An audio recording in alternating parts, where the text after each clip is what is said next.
वह अमीर आदमी जागता है और हैरान रह जाता है। उसे अपने बगल में 300 पाउंड की एक औरत लेटी हुई मिलती है। वह जल्दी से बाथरूम में भागता है और उल्टी कर देता है। ठीक उसी पल वह औरत भी जाग जाती है। वह आदमी को यह कहते हुए सुन लेती है कि वह उससे निपटने के लिए किसी को ढूंढेगा। वह औरत जल्दी से अपने कपड़े उठाती है और भाग जाती है। पलक झपकते ही 6 साल बीत जाते हैं। उसकी माँ हर दिन उसे अलग अलग औरतों से मिलवाती है, लेकिन उस दिन की घटना ने उसे गहरा मानसिक आघात पहुंचाया था। उसे किसी भी औरत में कोई दिलचस्पी नहीं है। डॉक्टर कहते हैं कि उसे औरतों से नफरत, मिसोजिनी की एक दुर्लभ बीमारी हो गई है। ये सुनकर उसकी माँ लगभग बेहोश हो जाती है। ठीक उसी समय एक छोटा लड़का अपनी बीमारी के बारे में डॉक्टर से मिलने आता है। उस आदमी की माँ उसे देखकर बहुत हैरान होती है, क्योंकि वह लड़का बिल्कुल वैसा ही दिखता है जैसा वह आदमी अपने बचपन में दिखता था। उसे यकीन हो जाता है कि वह लड़का उसका असली पोता है, इसलिए वह जल्दी से उस आदमी से पूछती है कि यह सब क्या चल रहा है। वह आदमी अपनी माँ से कहता है कि वह उस औरत का जिक्र न करे। फिर वह उस लड़के से उसकी उम्र और उसके माता पिता के बारे में पूछती है। लड़का बताता है कि वह 5 साल का हो चुका है और उसने अपने पिता को कभी नहीं देखा है। उस आदमी की माँ डॉक्टर से पितृत्व परीक्षण, पैटर्निटी टेस्ट करवाने के लिए कहती है। ठीक उसी समय लड़के को अपनी माँ की आवाज सुनाई देती है। वह डॉक्टर से उसे अस्पताल से जाने देने के लिए कहता है, क्योंकि उसकी माँ पैसे कमाने के लिए बहुत ज्यादा मेहनत करती है। तभी वह औरत दरवाजा खोलकर अंदर आती है। उस समय वह आदमी फोन पर बात कर रहा होता है। जल्द ही डॉक्टर पितृत्व परीक्षण पूरा कर लेते हैं और वह लड़का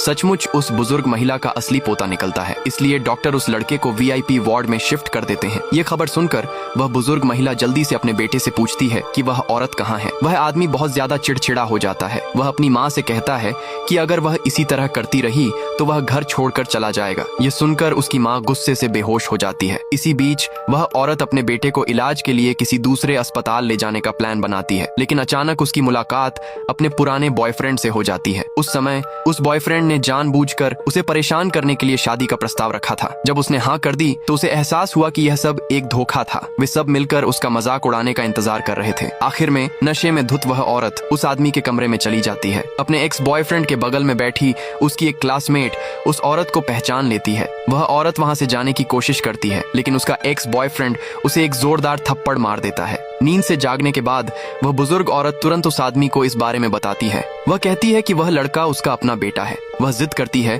कि उसके बेटे को उस औरत से शादी करके उसे घर लाना ही होगा। ठीक उसी समय उसका एक्स बॉयफ्रेंड उस औरत को जबरदस्ती घुटनों के बल बिठा रहा होता है। वह तो उस छोटे बच्चे को भी लात मारकर जमीन पर गिरा देता है। किस्मत से वह बुजुर्ग औरत ठीक समय पर वहां पहुंच जाती है। वह उन लोगों को चेतावनी देती है कि वे उसके पोते को हाथ भी न लगाएं। कुछ ही देर बाद वह आदमी भी अस्पताल पहुंच जाता है। उस औरत को देखते ही उन दोनों को ऐसा लगता है कि वह उन्हें जानी पहचानी सी लग रही है।